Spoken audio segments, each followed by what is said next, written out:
Welcome to the Business Growth Accelerator Show. Thank you so much for joining. Our primary goal here is to help you as an entrepreneur to grow your business fast with as little resources possible.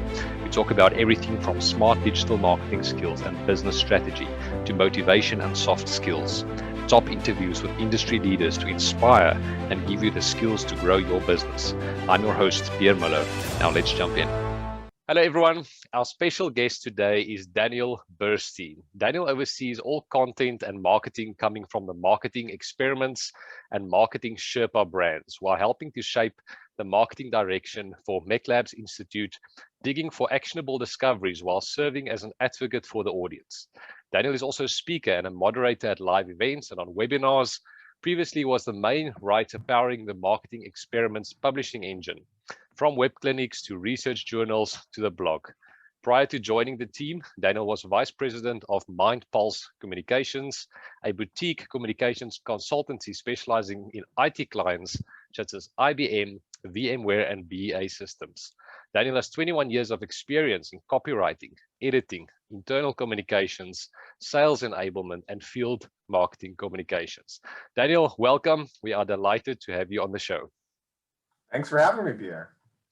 Daniel, I'm gonna dive right in. I mean, you've got so much knowledge to share, so I really want to jump in there and get going. So at MECLABS, you have a patented conversion heuristic. Why don't you please just start by telling us about MECLABS, and then firstly, just at a higher level, what is this conversion heuristic, and then thereafter we can jump into more detail and unpack the various elements thereof.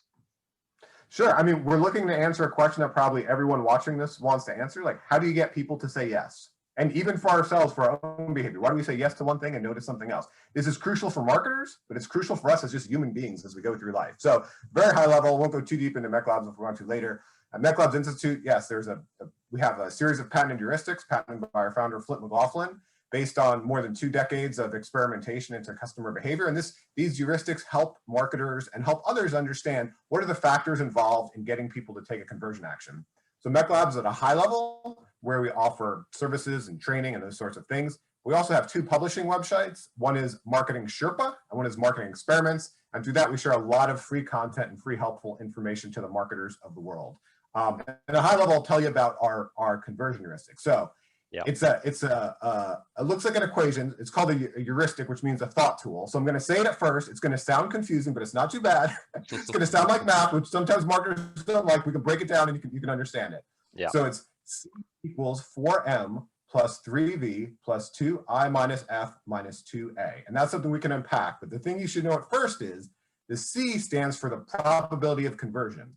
So what we're trying to do, we can never guarantee conversion. But all we're trying to do is increase the probability. And I'll tell you just real quick why this methodology and this heuristic is so important that Flint patented so long ago.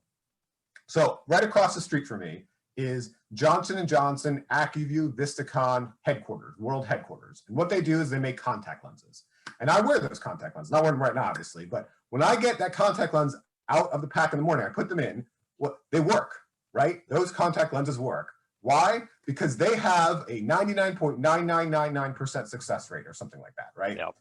Marketers don't have this, right? Marketers have 3%, 5%, 10%, 25% would be a nice conversion rate. If Johnson & Johnson had a 25% conversion rate in their contact lenses, if 1 out of 4 worked in my eyes, I would never wear them again, right? Yeah. And so it brings up the question, why does Johnson & Johnson have such a high success rate? It's not because on that assembly line, that factory floor, they're making the contact lenses, they have these superstar manufacturers, right? It's because they have a consistent methodology. No matter who's on that line, they know the steps they need to take to make quality contact lenses. In the marketing industry, I've worked in advertising agencies, marketing, we don't have that as much, right? We have the golden gut. There's that person that gets it, that person that doesn't, they have different opinions and stuff. And so what we've tried to do with this methodology for marketing leaders, for business leaders, for marketing departments, marketers themselves, is give them an idea of a consistent methodology of the factors they should look at anytime they're asking a customer to do anything, which is a conversion action. Yeah. Oh, that's fantastic. Because as you say, for entrepreneurs and even for marketers, it can sometimes feel like a black box, with some magic in there. But I mean, it's incredible if we can unpack that and start building a predictable system on that. I mean, you guys are all about A/B testing or split testing and making small changes to improve the result. And I mean, how fantastic if one can sort of slowly but surely change that over time and improve that, and how much better the outcome will be. Yeah, exactly. I mean, A/B testing. So, do you think your audience is familiar, or should we break that down pretty quickly? Let's talk about that. Yeah, please break it down. What do you understand under that, and then how do you guys do it? Yeah, so A/B testing, split testing, this is something that existed before the digital era, before the internet, but the internet has made it a lot easier. So basically what happens is, let's say me and Pierre both go to a website. So I go to a website and I'm randomly selected to either see, let's say, headline A or headline B. I don't know there's a test going on. I'm just a regular customer engaged in regular behavior. I see headline A, I act a certain way. Pierre goes to the website. Randomly, he's selected into headline B, and he says headline B, and he acts. Now, if we do this with enough people, what's called a statistically valid sample size, we can predict pretty accurately which headline, which offer, which button copy, which call to action, which image, all these types of things will get more customers to say yes to the conversion action that we want to take. And so the great thing, the powerful thing about A/B testing online is, it's a lot cheaper and quicker than when marketers did this in the past. For example, they would do this through direct mail. They would send, 50% of their audience one offer, 50% of another, have two phone numbers and see, who reacts quicker. Record clubs did this a lot, for example, if you remember those back in the day. But when we do this, what we're essentially trying to do is break down the challenge every marketer has. It's what, like, as our founder, Flip McLaughlin, he coined a great name for it. He called it the marketer's blind spot, right? Yeah. Because when we're working in I used to say, like, the four walls of our office, as you can see, I'm at home now, so it doesn't apply as much, but, the four walls of our virtual office, of our own companies, we're so focused on our own companies. We're so focused on our own goals. That's human nature. That's our blind spot. We want to sell these products. We think they're great because, frankly, then we pay the mortgage on our house. We make money. We feed our kids because we do this. So to us, it's super important, right? Yeah. Not to mention, we're spending so much of our lives, of our waking hours, on our products, on our websites, on our offers. They make sense to us. But what we forget is the customer does not care, right? The customer does not care if we hit our quota. The customer does not care about our offer. What do they care about? They care about themselves, right? Yep. The other thing is, the customer is not giving the time and attention and focus to these offers that we are. If we're on our website every day, all the time, we're going through the process, the flow, the checkout, we know how it works. They're giving you 12 seconds and they've got 2 or 3 other tabs open, right? So testing, what we talk about is, this is our way to get to customer logic. So naturally, we have company logic. We're inside that company. We work on it day to day. We have that own logic. We have to break out anything we can do to break that barrier down and see the world through the eyes of the customer. So when we talk about A/B testing, that's, we're not testing because it's so fun to test and we like working on the statistics. We're testing to break down that barrier and see how real customers act in real world situations, to learn how we can better communicate our value to them. Yeah, sure. That's great, and I think it's something that entrepreneurs and marketers, to the same tune, need so much. I think that's fantastic. And now let's go into some of these elements of the heuristic and the formula, and let's talk about the first one, which is motivation. Obviously, that's key. The motivation of a prospective client, to eventually start doing business with us. Now, in your experience, what is the best way to find and to tap into the true motivation of a prospect, and why they're actually there to buy a product or a solution? So when we talk about things like data and database marketing and all this segmentation, all of these types of things are trending. We all want to do them. We don't know how we get all this data. We don't know really what we do with it. If you break it down in the simplest terms, what you're trying to do with your data is you're trying to understand that customer's motivation. I'll tell you briefly what motivation is, and then we'll get into how to find it. So when we talked about that heuristic, there was 4M. 4 is the highest coefficient, the highest number we have in that heuristic, because motivation is the most important element to increasing the probability of conversion. Motivation is not something that we can change or affect. It's inherent in the customer, so we need to understand it and tap into it, right? So just, for example, a high-level example, you look at Pierre's head, you look at my head. I've got much higher motivation. If there's a baldness cure out there, right?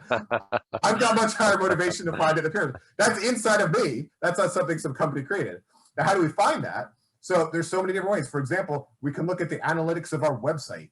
We can look at, social media data. We can look at forums that our customers on. We can like, this is something that so many marketers don't do these days in this era. Pick up a phone, talk to a customer. Talk to many customers. Once you start talking to 10 customers, you start seeing patterns. We can go on, this is something also marketers don't want to do, and I'm not excited about either. If you're in B2B marketing or some other complex sale, go on sales calls. Go with your sales team. See what are customers talking about? What are their pain points? We have some case studies on Marketing Sherpa too recently. I'll tell you one. It's about this company that started, they wanted to make a Peloton accessory. So if you know, Peloton is that high-end bicycle, right? And it's got like a video screen on it, and you get like $2,000, and you can bike with people around the world. Yes. Well, they wanted to make an accessory on it to swivel the screen, because the newer Peloton bikes, it comes, you can swivel the screen, but the older ones didn't. There's a lot of older bikes out there. Yeah. So there was already an accessory maker in the marketplace, so they already had competition, and so they had to see how can we better tap into the motivations of potential customers. So one thing they did is they joined Facebook groups.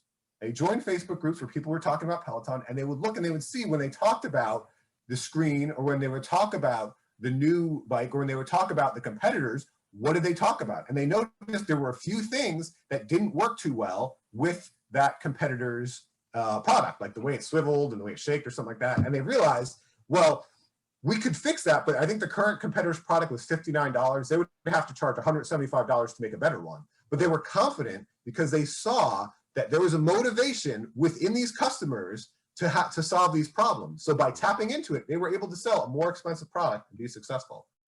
So really, these are many ways. I mean, another way is through testing, like we talked about. Anything you can do to break down that barrier with the customer to get to know them better, surveys, qualitative research, quantitative research.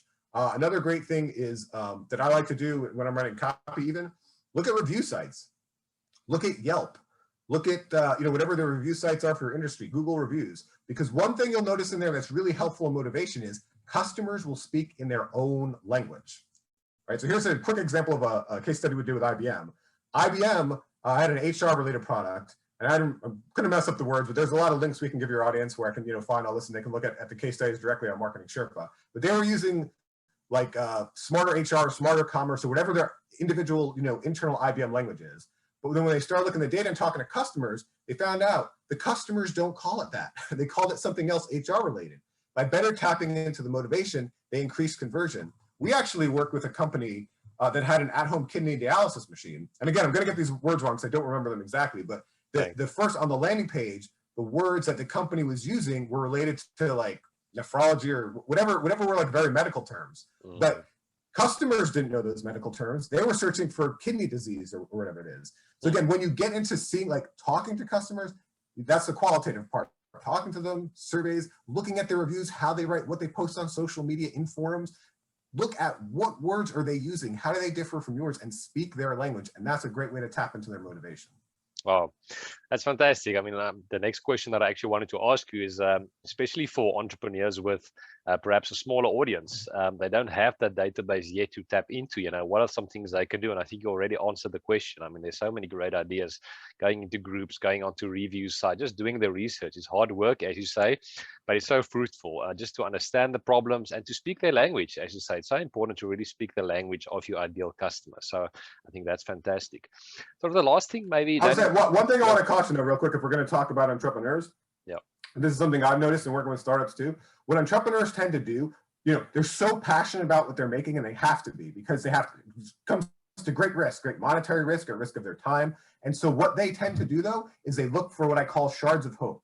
So I've worked with stuff, for example, I worked with an EHR startup, and they just had a list of everyone they talked to about their product who said something positive, down to county commissioners. And what you have to remember is it's kind of awkward. If you're telling someone, hey, I have this great idea, I want to do it and make it, it would be very awkward if you told me that, Pierre, for me to say, no, that's a bad idea, I don't like it. No one wants it. I would just to be socially comfortable, I'd say, sounds great, right? So make sure when you're looking for that information, you can break out that bias, and you can talk to people who really can give you an honest opinion. And so you can really get to an understanding of that motivation. And that's where some of the things, like you mentioned, like Facebook groups, or some of it where it's less personal, where you can just see what's going on, where you can put out an idea. Another thing you might want to look for, they have this, like we had one in Jacksonville, an idea festival called One Spark. Any place you can kind of just get your idea out in the world in a non-personal way and see how people really react to it can be helpful. Posting on social media, there's different websites that do that. but really try to break down that uncomfortable personal nature where people don't want to tell you bad things. Yeah, that's so important, eh? Because we can ask our friends and family. Hopefully, they are honest. But if they're sort of afraid of that social bias, we're not going to get good information. So we need to be open to good and the bad.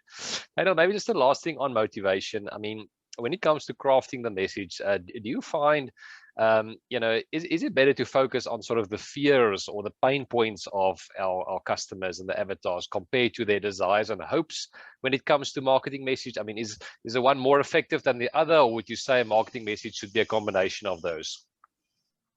So what you're talking about is the type of debate we would have within Mech Labs. It's the type of debate that's going on in marketing departments. And this is a great chance to A/B test, to see for your audience. Let's see one that's fear-based, or, with IBM, we call it FUD, fear, uncertainty, and doubt, right? Let's see one that's hope-based. We actually have a great case study on Marketing Sherpa of an antivirus software where you think normally, well, you got to go with a fear-based version there, but they had a better chance with a hope-based one. So I can't give you across the board, it's always better this way or that way, but I would say that's a great way. That's what you're talking about is a scientific hypothesis. And what you're talking about is creating two treatments and then testing and seeing what works best with your audience.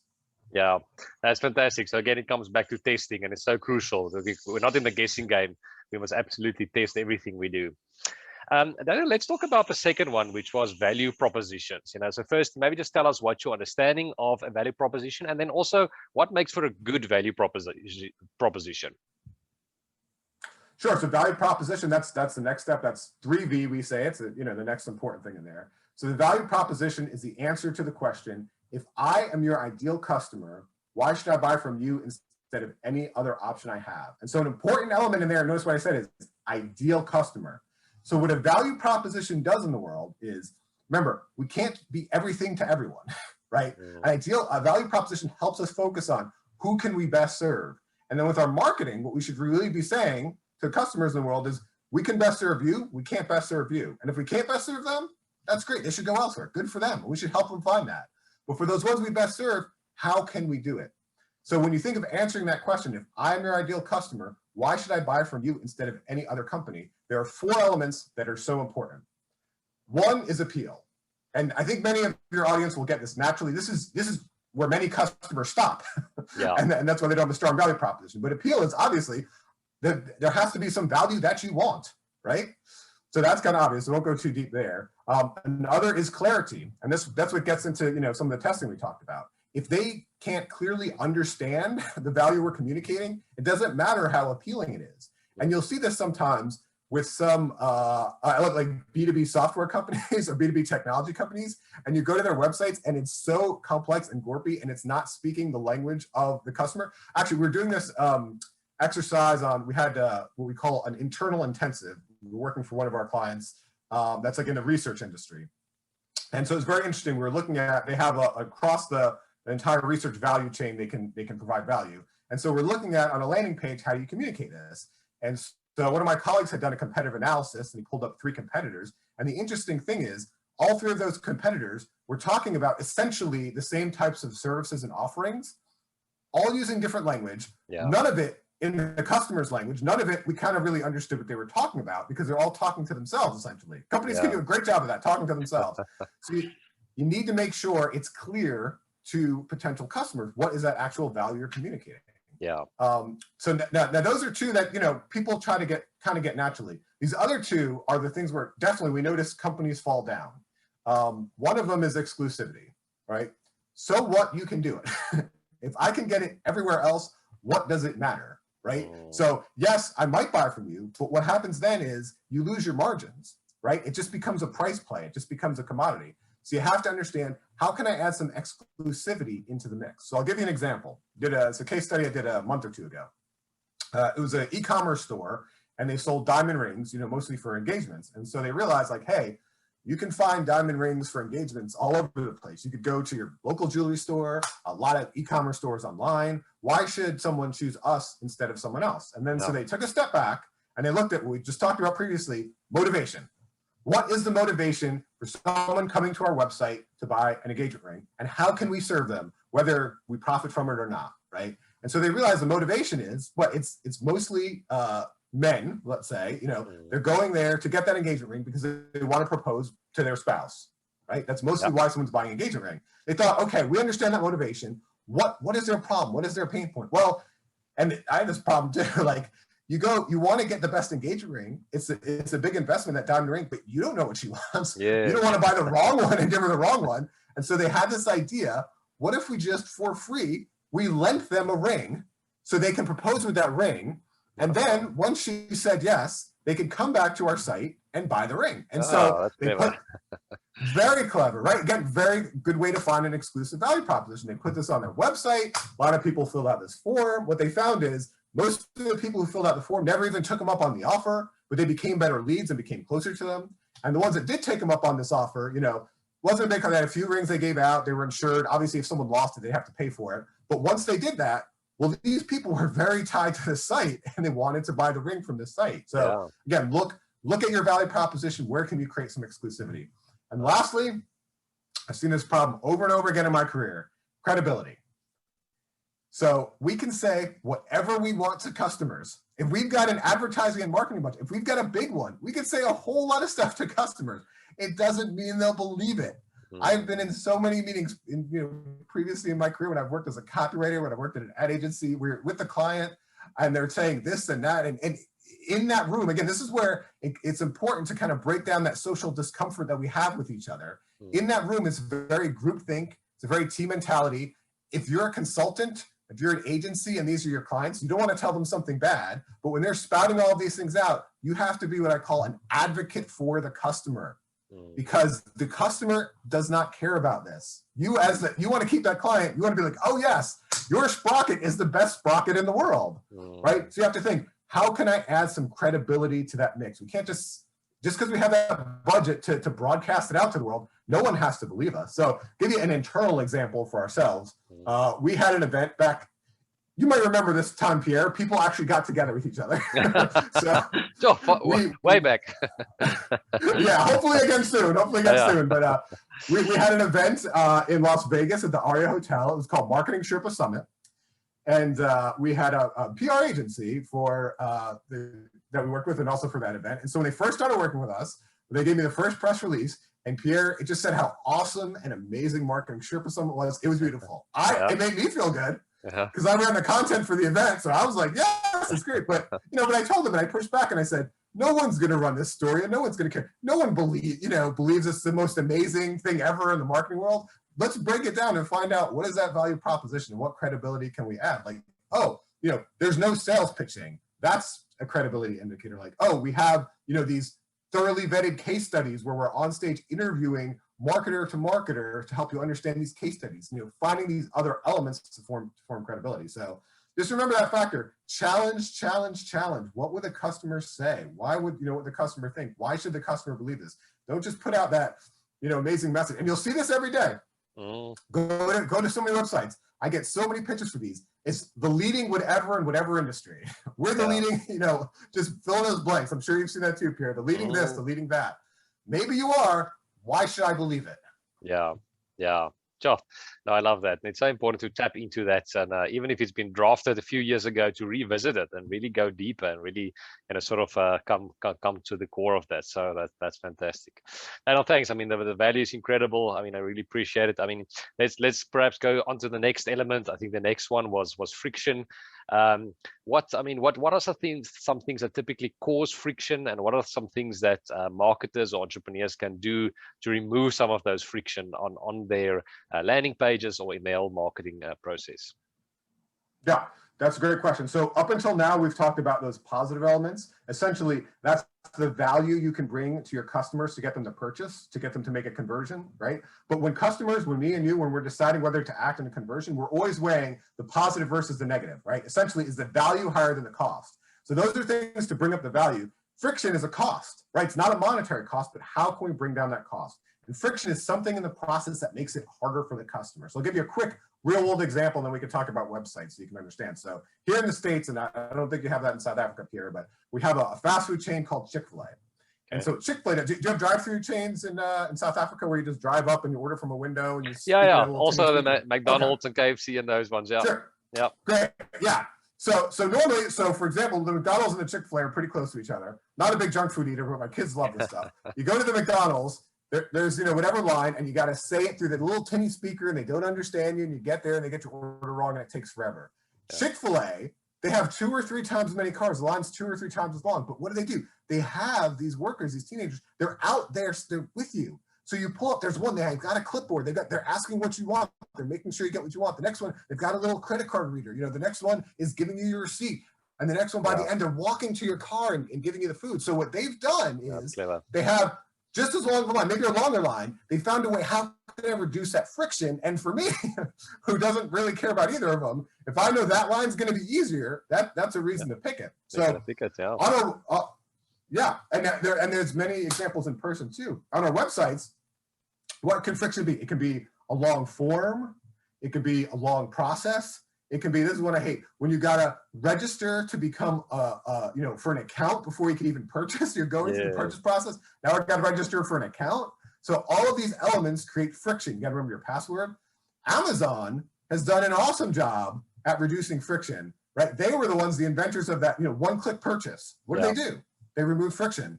They create, I forgot what they call it. They came out with this little button you can have in your house now. When you want to order more detergent and these things, you just push that button. You don't even have to go to your account, right?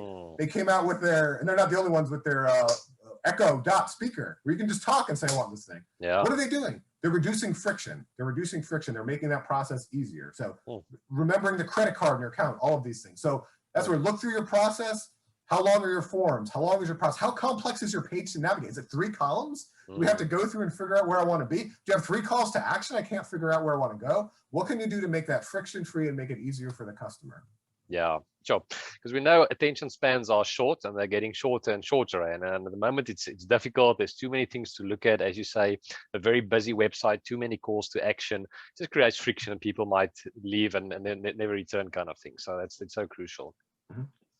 And then if we look at anxiety, I mean, I guess there might be some similarities, but I mean, how is the anxiety level different? To what are some things that causes anxiety in the purchase decision, and how can we reduce some of those?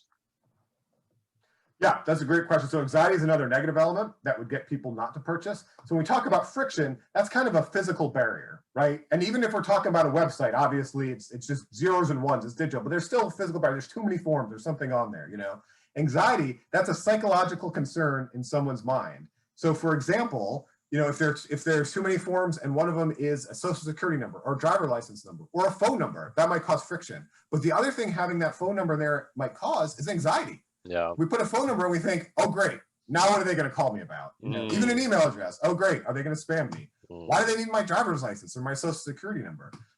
And other elements of anxiety, kind of like we talked about credibility and value proposition, is this what's going to happen next? Is this company going to deliver? If I purchase online, or if I hire them for a services engagement as an agency, are they going to deliver? Are they going to come through? If I see a button on a form, what's coming next? I mean, how do I know what value comes next? Is it worth it? Is it going to download to my computer? Am I going to get a virus?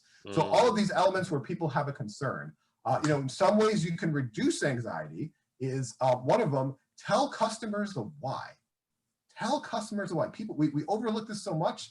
Like as parents, sometimes we do this with little kids. We're like, just tell kids, don't do this, don't do this. We never tell them why. So when I was 5 years old, I remember my mother would tell me not to stick a screwdriver into an electrical socket. So I was curious. I didn't know why not to do it. I didn't even think to do it. So of course, what I do, I stuck a screwdriver into an electrical socket and I understood the why. Yeah. So when you tell customers, like, we need your driver's license number because we can only sell this product to people who are 21 and over, or something like that. Yeah. That helps reduce anxiety. There's a good why behind it, right? Yeah. We need your phone number because we're going to text you, a confirmation of your appointment. And that's the only way we'll use your phone number. That helps reduce the anxiety. So kind of break that down. Another thing is, and you see these all over the web, credibility indicators like seals. If you're, the top reviewed thing, if you're part of the Better Business Bureau or some other groups that verify who you are, McAfee, some of those different seals. And also a great thing is, social media when it's positive, if you're have a really good social media program where you're responding to customers proactively and solving the problems, that helps reduce anxiety. There's always that great example with Elon Musk where a customer said, I forgot what the customer said. It was something like, hey, boy, if you could just program the car to have the seat do this and the steering wheel do this. A few hours later on Twitter, he said, great idea, let's do it. Wow. What does that do? It reduces anxiety that I'm buying this new thing at Tesla that they're not going to come through and take care of it. And of course, also, reviews and ratings when they're credible. It's important when they're credible. We have some research on our website I can share with you that actually there's an actual number, I don't remember what it is, but 5 stars is not the best to have on your website usually because people don't think it's credible. It's like 4.2 stars or whatever is the right amount. So those are different ways you can reduce anxiety. Yeah, sure. Now, those are great examples, because it's all about trust. And I think people are, or potential customers are doubtful, and we need to make it easy for them to cross those hurdles, build that relationship with us, and build trust, to become a paying customer, and I guess take out their credit card for the first time. So it's so important to remember those things. I think the last one, the formula then, is incentives. So what do you understand under incentives, and what are some incentives that you see that works well? Yeah, so incentive, this is the most used and abused tactic in marketing. And many marketers and many companies, they think incentives are marketing. So I like to call incentives the bacon of marketing tactics, right? Because you can take bacon, you can add it to anything and it will taste better. You can take a plain kale salad, you throw in some bacon, it's going to taste better, right? Yeah. What have you done at the end of the day? You're not a chef just because you did that. You got to use it sparingly. So here in the States, right before our last Great Recession, I mean, they're still doing this somewhat too. American car companies were paying people to buy cars. So like Chevy, Ford, Chrysler, they'll give you $4,000 cash back, $5,000 cash back. We'll give you $8,000 cash back if you just take this damn car. Yeah. And so, not surprisingly, that killed their margins and they went bankrupt and had to be bailed out, right? But when you look at a company like Tesla or whatever, it's got a strong value proposition. You're not trying to bribe people to buy the product. And so, like I said, marketers do this all the time. They're trying to hit their numbers. They just throw incentives in there. What you have to remember about incentive is it's that little extra something, You're trying to communicate as much value as possible. You're trying to remove as much cost as possible. But sometimes when the value and cost are pretty close, that incentive could be that little extra bit that makes the value higher. And this is something too that you want to test, right? You want to see what is the 2 things you have to determine. What is the perceived value of the incentive and what is their actual cost to us? So some of the things, the perceived value and the cost, they're going to be pretty in line. We're going to say you get a $25 Amazon gift card to purchase. Hey, it's going to be about the same. But some of them, it might be a $25 gift card to our website, which doesn't really cost us $25 because it's the cost of whatever our goods sold, and we know that we're going to get additional sales. Or might be other things, free shipping. What is free shipping valued at, or what is an extra free product valued at? So depending on what the product is, there might be products that you have already that aren't as much additional cost. Like for us, for example, we sell courses that we used to sell benchmark reports, and we had extra benchmark reports from whatever year before we were making the next year. So we had them anyway. They were printed. They cost the value of them was $397 or $597. I don't remember exactly how much, but for us, there wasn't much additional cost. We had them printed anyway. We had to do something with them anyway. So adding that as an incentive to buy a course, the perceived value was high and actual cost was low. But again, this gets into something to mostly understand. It's very tempting. Don't abuse this tactic. What you could do is get a lot of customers in and have a lot of sales and actually not be a profitable company. What you could do is slowly over time just break down the perceived value of your offering in the customer's mind. When they constantly think there's going to be a discount, a coupon, they're going to get something extra free. They don't want to purchase when there's not. They don't see the value as much. And at the end of the day, test to see what's that little extra bit that can get them to act. Sure. No, that's great. Thanks so much. I mean, I think just talking through these conversion metrics and the heuristic is, I think, will be super helpful for so many entrepreneurs and marketers to think about it and to really rethink it, in terms of their own environment. So thank you so much for that. If we move a little bit to landing pages. Now, let's say we've got all of this in place. Our landing page or our website is ready. We're firing away. How do we sort of measure the success of the different areas? So let's say on our website or our landing page, We have a free lead magnet, something like a PDF download or a video series. So people sort of opt in with their email address and we deliver that to them. And then eventually we want people to take up the first offer. I mean, what are some guidelines? Do you have some guide? I know we talked about this before the interview. I think you might have some numbers for us on your website. But I mean, what are those guidelines in terms of, let's say 100 people arrive at our landing page or our website. What's a good metric? Should 10% or 20% of people take up that first, free lead magnet? Then we know we're on the right track. And should 3%, buy our first offer thereafter? I mean, what are your thoughts around that? Yeah, so a former colleague of mine, Boris Grinko, he was writing a landing page optimization report for us, and we get this question all the time. And so he's a very cerebral guy to be like so frustrated. How do I answer this question? Because there's not one right answer, unfortunately. So he just has this page in the book. I remember he did it great. And it just said 100%, really big. Yeah. And it said, what is my ideal conversion rate? What should my conversion rate be? 100%. That would be ideal. Everyone says yes.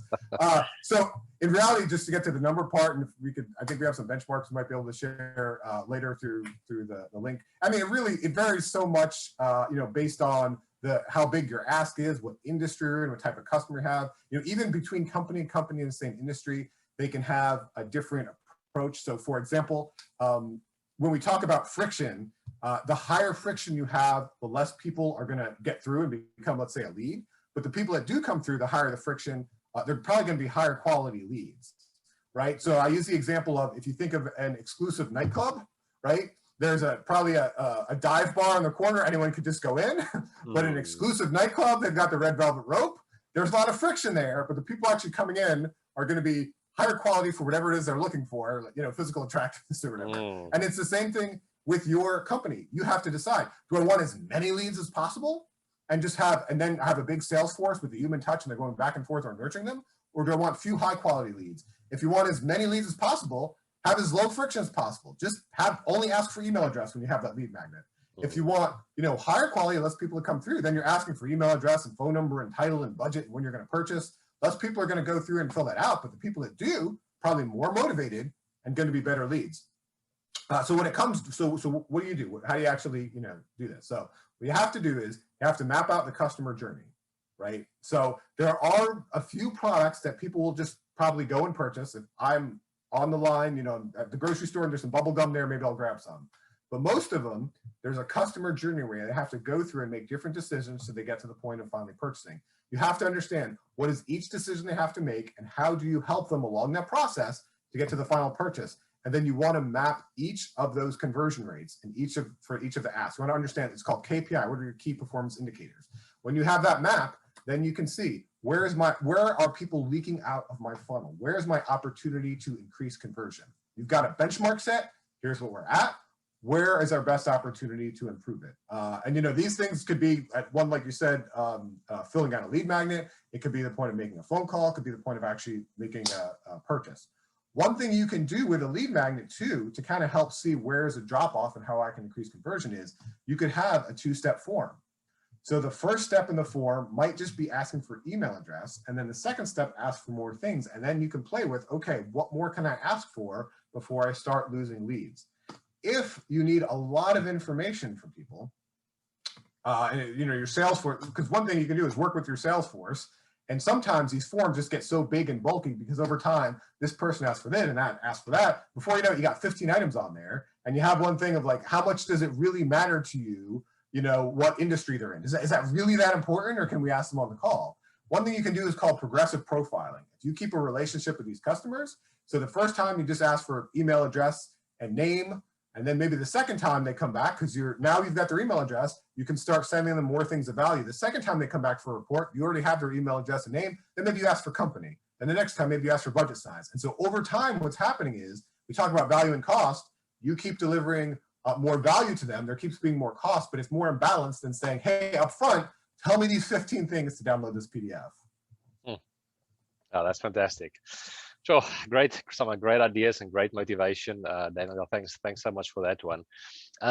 I want to move a little bit towards content, marketing, just for the last bit of our conversation. I mean, you've got so much expertise, in that area as well. So let's just talk about content creation for a moment, and specifically for entrepreneurs who want to use organic social media marketing. How does one go about to design a content marketing strategy? Instead of just posting some random content over time. I mean, what are some good strategies that you find in terms of building out this strategy to have a consistent message in terms of what you post over time, etc.? Yeah, so I think it all comes back to the value proposition that we were talking about, and that value proposition should power everything your company does, not just marketing and content marketing. It's where you choose your locations, how you choose the vendors you work with, how you choose your warranty, how you choose all of these different things. When it comes to content marketing, so what companies do, all companies are these value creation engines. That's what they do. They're hidden, I said, in a factory behind four walls, wherever they are. They're creating value, value, value, value, value. However, customers don't know the actual value you're creating. I've worked with so many companies over time. We're working with, we do something called a quick win intensive, where we get all of the key leaders into a room and we go over and we look at, we're talking about where are people dropping out of your funnel? What are your biggest opportunities for a quick win? We looked at their landing page. Then they told us, we just sat down at lunch, we're eating lunch with them. They told us all of these things about how they had created the product, like how they had tested it, how they did all of these things, even like the battery they have in the, when on your windows, you have these sensors, and what they did to make the battery last a year when it really only lasts two months in a competitor's product. They also showed us how, they say on their website, oh, it's the easiest thing to install. It's easier than our competitors, installs in 15 minutes or something. But then they showed us the actual way they did it they have a video screen on there that talks people through and walks people through how to install this, and the competitors don't. Right? Cool. If I'm going to a landing page, I don't know that value. Yeah. I don't know that, they worked, 3 months to get that usability right in the software. I don't know how they did that. That's hidden value. What we need to do with our content marketing and with all our marketing is communicate that to the customer so there's perceived value. The only reason a customer is going to buy is because they perceive the value. And for that reason too, not to get on a rant, but we live in a capitalist society. Right? The reason that a company is a business is because a customer purchases from them. So the reason that everybody works at your customer or your clients is because of you, the marketer. If the customer does not perceive the value that's being created, it does not matter what value is being created. So that is your job. So with your content marketing, what you're trying to do essentially for entrepreneurs, for marketers of any size, you have a value proposition. You have value you deliver in the world. What you have to decide is, when is that value monetary? Right? When is there a monetary exchange for that value? And those times is when, customers actually paying that. We call that our products, our services. And when is that value in exchange for attention or information? That is our content marketing. And when you break that down, then you're able to do that. So one example is, it's easier to do an example for an information-based company. So you may say, like, I have, a 10-hour course that teaches people how to install whatever, software on their enterprise laptops, that, virtual machine software, let's say, right? So that's my overall, offering. That is so valuable, I need to charge money for that. Well, there's pieces of that you can drip out, maybe, that are small, and that show, like, oh, here's just what you need to know, before you buy the software, on how to decide which of these 3 systems work for a company, or whatever it is. I'm making up these poor examples. But you have to decide what is worth paying for and what is free. And then you map that across, like we said, the customer journey. See what questions customers need answered until they get to the point of purchasing, and fill that in with your content to communicate that perceived value. Does that make sense? Yeah, totally. And I mean, it's such a great idea. It's to really, I guess, map out the whole customer journey and sort of, go through the customer's mind along that journey, and put pieces of content along that journey, and really fill in, the step-by-step for them. And if we talk about... And a key part, let me say one other thing about it. A key part is, when customers have those decisions to make, remember, our value proposition is not for everyone. It's for our ideal customer. So when customers have those decisions to make, we're not trying to convince them to buy our product. That would be a very bad thing to do, really. We're trying to convince them to make the best decision. We're trying to help them with that. Yeah. And in doing that, we're finding who our ideal customers. I'll give you a quick example I just thought about while we were talking. River Pools and Spas, it's a pool company founded by a guy named Marcus Sheridan. He spoke at events. He got so good at this, he does consulting for this now. He calls himself the sales lion. And And one thing he did, he sold fiberglass pools.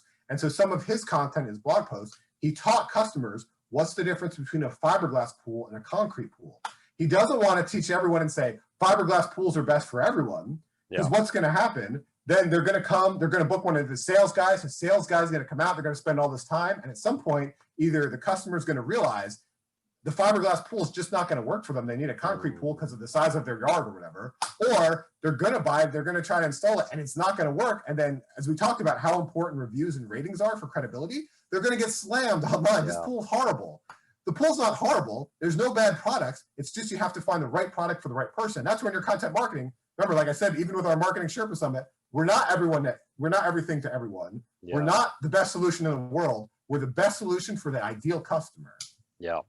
That's such a key point, and so important to understand our customer, because I guess that sort of spray and pray mentality doesn't work. At the end of the day, you get unhappy customers, you get frustrated staff members because I mean you're marketing to people and it's not suitable for them. So it's again understanding, as we started the conversation, really understanding that avatar, understanding the prospect, and just focusing on that and solving them problem, not being salesy, just providing them the value, and they will buy if it's for them. Yeah, and focusing on sustainable business success, because there's a lot of things I'm talking about here now. You could do the opposite of what I'm saying, and in the very short term, it'll seem like it's working. You know what I mean? Like, more things are happening. But if you're investing this time and money and energy and all this into this, you want sustainable business success. You don't want to pop for 2 weeks and then you shoot yourself in the foot. I can tell you, so many people, like examples of what they've done in SEO or examples they've done in social media. I'll give you one quick example, not to do with social media. I had a buddy who had a Facebook page. So he was starting to build it, but it was too slow. He wasn't building it quick enough. He goes on Fiverr, he buys 500 followers for his Facebook page. So he goes, I forgot what the product was, but it was a certain set of people. What he ends up getting is 500 people aged 18 to 23 from the Philippines. Yeah. And so now if you go to this site, you see like, oh, this isn't for me, because it was a totally different person he was going for. Yeah. So in the short term, boy, it seemed like he was successful. He went from, the 83 organic, likes that he had to 583. When you break it down, he had to, stop that page and do a whole new Facebook page and start over because he just shot himself in the foot. Yeah, sure. So such a great story and illustrating the longer term focus versus the shorter term one. Thanks for that. And then if we talk about email marketing, I mean, I guess a lot of the things you already said will apply.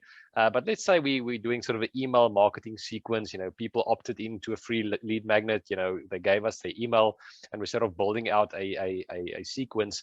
It seems like consistency is the key. But again, that can be overwhelming to sort of create these engaging type of content and emails over time.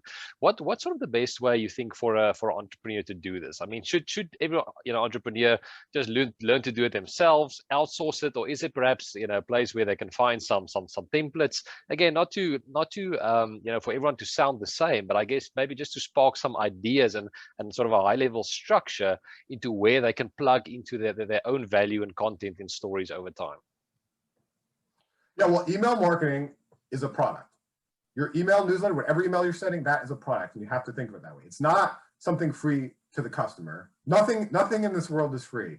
Maybe they're not paying with money, but they're paying with their information and they're paying with their time. So first, when you have to set it up to get them to subscribe to begin with, you have to have a value proposition for that email newsletter, and you have to clearly communicate it. Once you do, then you have to deliver on that value. How can I continually deliver that value? To get to that point, there's no one right frequency. It depends.